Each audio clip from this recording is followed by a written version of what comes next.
I, for one, was quite encouraged by Boston's win last night over the Toronto Maple Leafs. But trade deadline anxiety was in full effect because we couldn't see Linus Ullmark for a little bit, not realizing, well, we'll get into that here on today's episode of Locked On Boston Bruins. You're Locked On Bruins, your daily podcast on the Boston Bruins. Part of the Locked On Podcast Network, your team every day.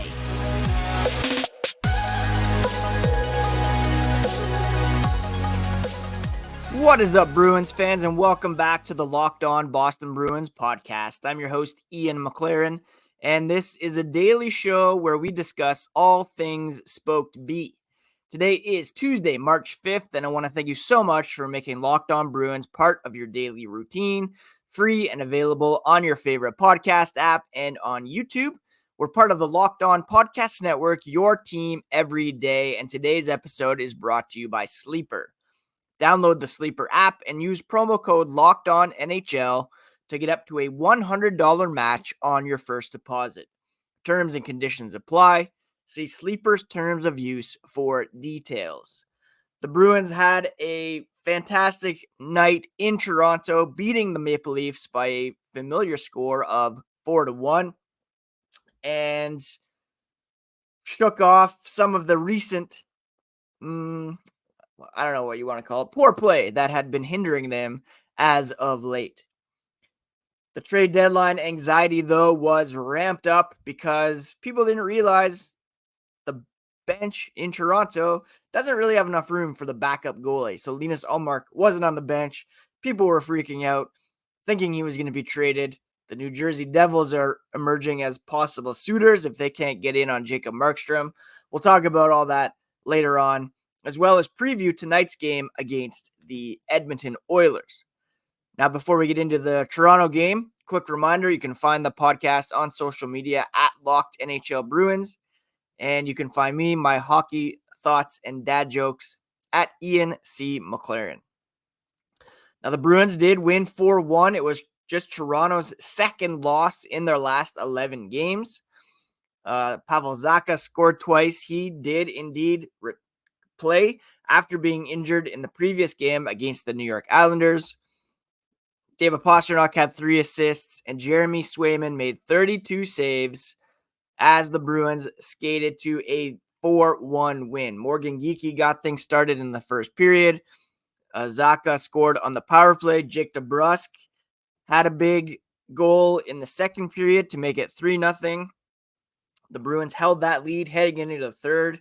Recent history, made us think, oh boy, here we go again. Are they going to be able to hold on to this lead?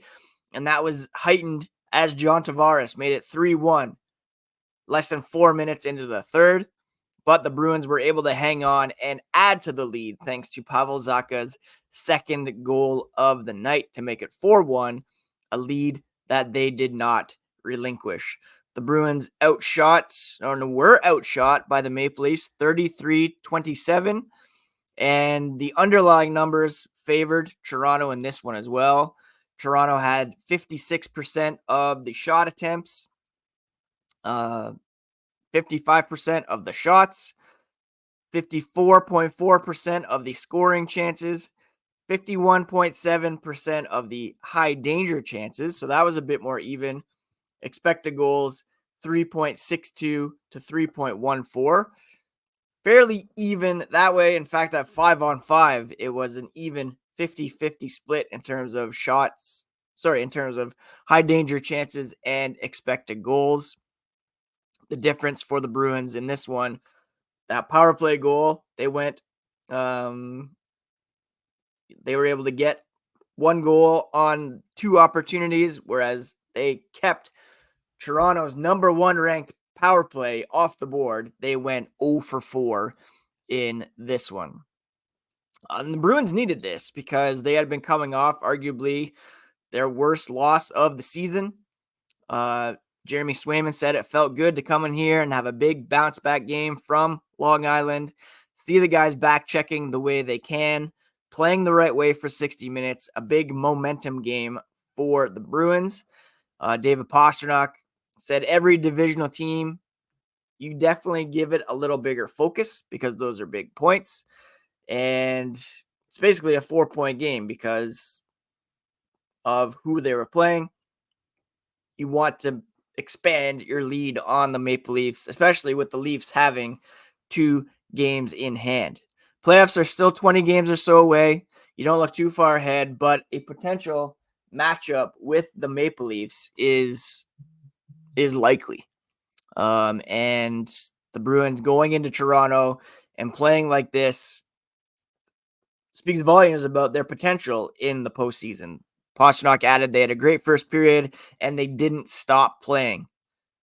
The Leafs made a push because they're a heck of a team with a lot of skills, but the Bruins didn't break. They bent a little bit by allowing that one goal, but they didn't break. And it was a heck of a game for the group. Jeremy Swayman was unbelievable and really continues to solidify himself as the game 1 starter. I've talked about perhaps the need to use that goalie rotation if it remains. We'll talk about that here coming up in a minute. But Jeremy Swayman certainly has solidified himself as the number 1 guy. Great game for Pavel Zacha. There were injury concerns. He battled through the injury, produced 2 goals, played so hard all night, was all around puck in battles. That was kind of, that was top 6 center material right there. One of his best games of the season. Brad Marchand said, so much respect for Zacha. When a guy is willing to lay his body on the line and play through injury, you definitely want to repay the favor. Hopefully he's feeling okay as they have a big game coming up tonight against the Edmonton Oilers. We'll discuss that one later on as well. But big picture, the Bruins are now 8 points up on the Maple Leafs, 2 points back of Florida. The Leafs have 2 games in hand on Boston. Florida has 1 game in hand. So, this second spot is maybe where they're fighting to remain. And that would give them home ice advantage in the first round in a likely series against those very Toronto Maple Leafs. If they can bring that effort against the Leafs in the playoffs, we could have another Toronto defeat here on our hands, which we would love to see. All right, coming up, we're going to discuss Linus Ullmark and trade deadline anxiety, and we'll get to that here as the podcast continues.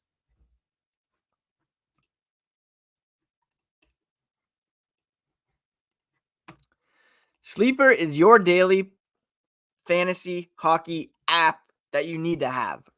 Regardless of where the Bruins are in the standings, I want to remind you that you can win big by playing daily fantasy hockey on Sleeper, the official daily fantasy app of the Locked On NHL network. Sleeper is our number 1 choice for daily fantasy sports because with Sleeper, you can win 100 times your cash in daily fantasy hockey contests. All you have to do is pick whether studs like David Pastrnak, Connor McDavid will record more or less than their sleeper projections for goals, assists, plus, minus, and more in a given game. To win 100 times your bet, you need to correctly predict the outcome of 8 players' stats. So win 100 times your money playing daily fantasy hockey with Sleeper. Use promo code LOCKEDONNHL and you'll get up to a $100 match on your first deposit. Terms and conditions do apply, but that's code LOCKEDONNHL on Sleeper. See their terms of use for details and locational availability. Thank you so much once again for making Locked On Bruins part of your daily routine. I especially appreciate those everydayers out there. You can also now check out the Locked On Sports Today channel on YouTube, as well as on Amazon Fire TV in the free Fire TV channels app. The first ever national sports 24/7 streaming channel covering the top sports stories of the day with local experts and national show hosts covering every league. Find Locked On Sports Today, now available on the free Fire TV channels app. Now, if you are on the app formerly known as Twitter last night, you would have noticed some rumblings about Linus Ullmark being missing. He was not on the bench. People, including media members at the rink, posted their observations about his absence, kind of saying, no comment. He's not there. What does this mean? But the visiting bench at Scotiabank Arena is quite cramped. Full credit to Eric Russo, who covers the team for the Bruins website. He pointed this out. People accused him of making it up. It's a fact. Linus Ullmark, therefore, watched the first period from the visiting dressing room. So he was not out there at all. And it led people to speculate, is he being traded? Have the New Jersey Devils swooped in with an offer? Has he decided to waive his no trade clause? Fluto Shinzawa wrote an article for The Athletic about it. And the game being in Toronto, a lot of eyes on this one. Ullmark being absent from the bench.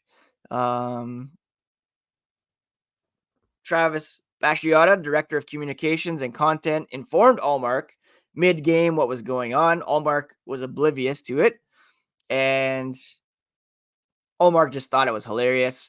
Elaine Cavallari, who runs the Bruins Twitter account, pointed it out after the game when Ullmark and Swayman came to hug. Jacob Lauko chipped in with his infamous Simpson gif. Ullmark himself responded with the Undertaker coming up out of the coffin, and everybody was having a sense of humor about it. But it highlights kind of our trade deadline anxiety. Bruins fans had him at Pearson International Airport just outside of Toronto with his bags packed, heading somewhere else. Ullmark said to Fluto, I've sat on the bench before. It has been a tight squeeze. He went out there before the first period, and he's looking, and he's like, there's no place for me to sit. There was a stool next to him that he could sit on, but then he'd be with the fans. He didn't want to do that. So he went back into the locker room and watched the game from inside. That decision ignited a short-lived frenzy on social media. By the time he heard about it, all he could do was laugh. He said it was easy to have a good laugh when they're winning in Toronto as well. For him, it was like, what am I going to do? Just a surreal thing that happened. You just take it with a smile, and everyone can speculate as much as they want. The reality is, though, there is realistic trade chatter starting to bubble around Linus Ullmark. In his last start, he allowed 5 goals to the New York Islanders. The Bruins, to be fair, played one of their worst defensive games of the season in front of him. But then last night, Swayman comes in. He was outstanding, stopping 32 of 33 shots. And it'll be Ullmark back in net tonight against the Edmonton Oilers.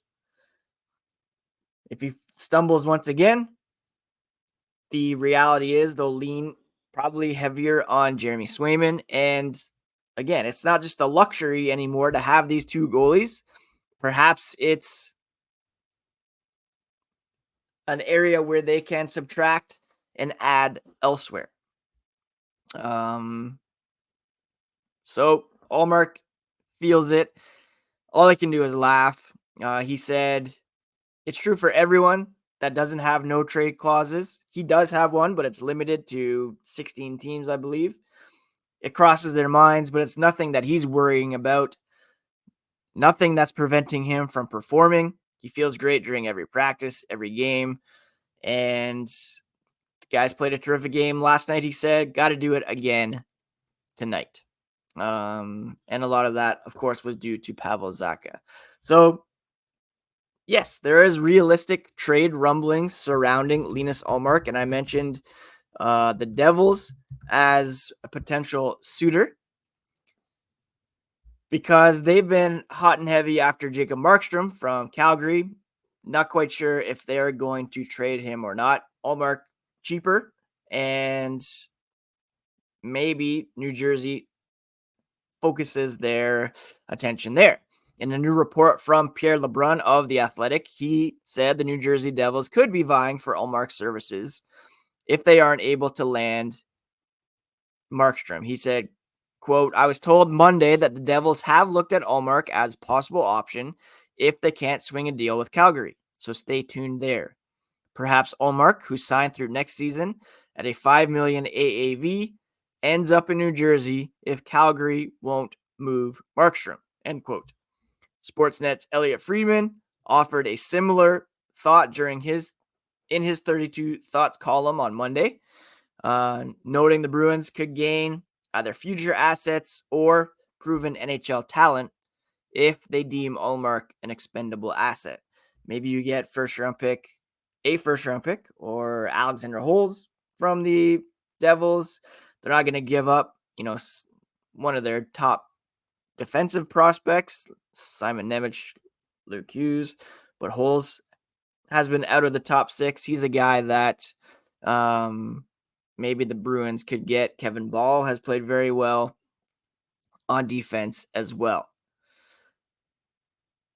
So as Swayman emerges as the number 1, as they discuss, apparently Elliot Friedman also wrote that they are beginning to discuss a contract extension.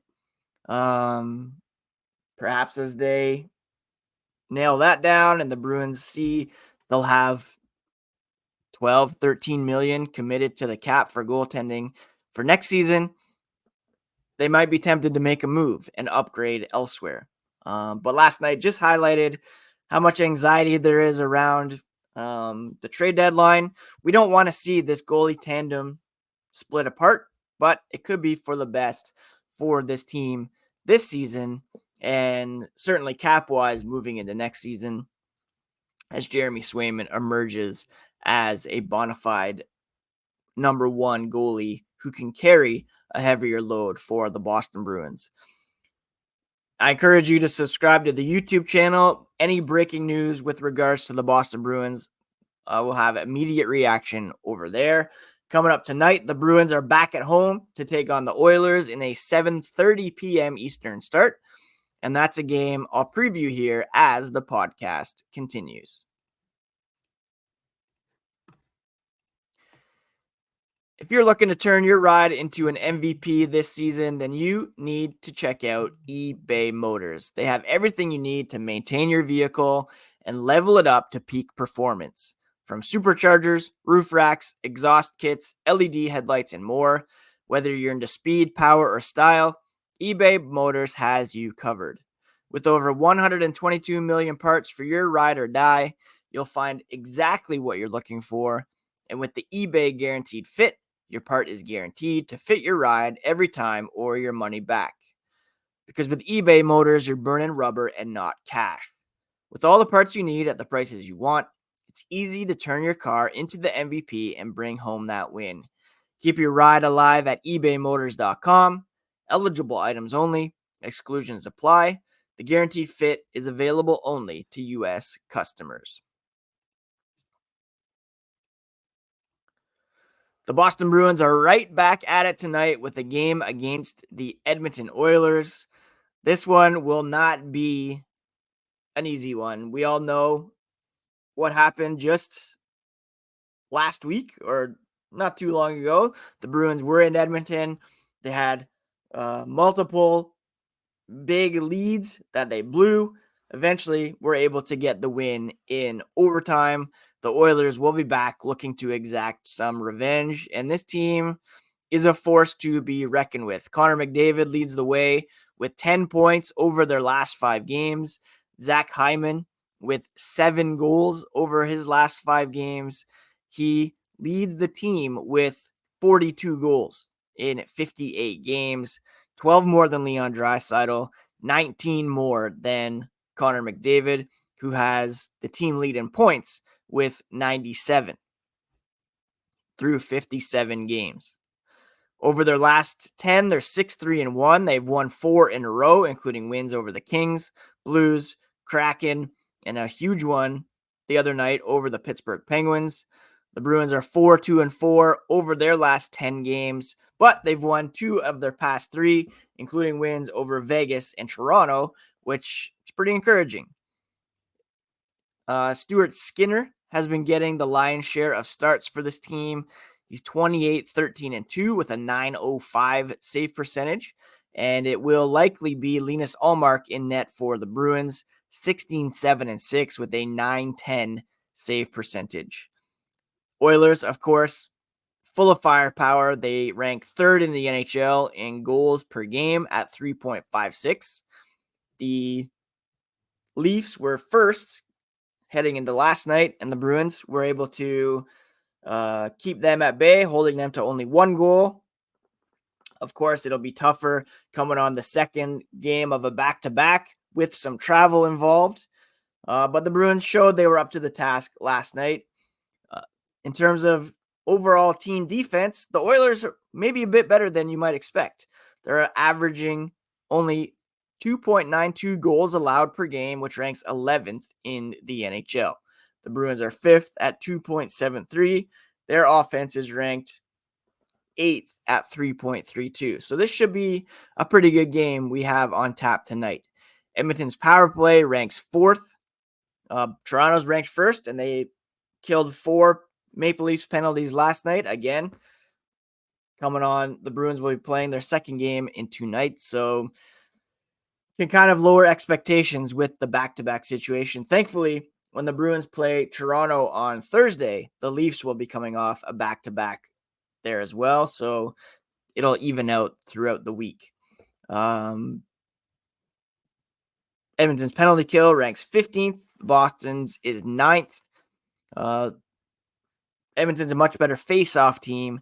They have an 8th ranked 52.3% success rate, whereas Boston's is 21st, below 500 at 49.3.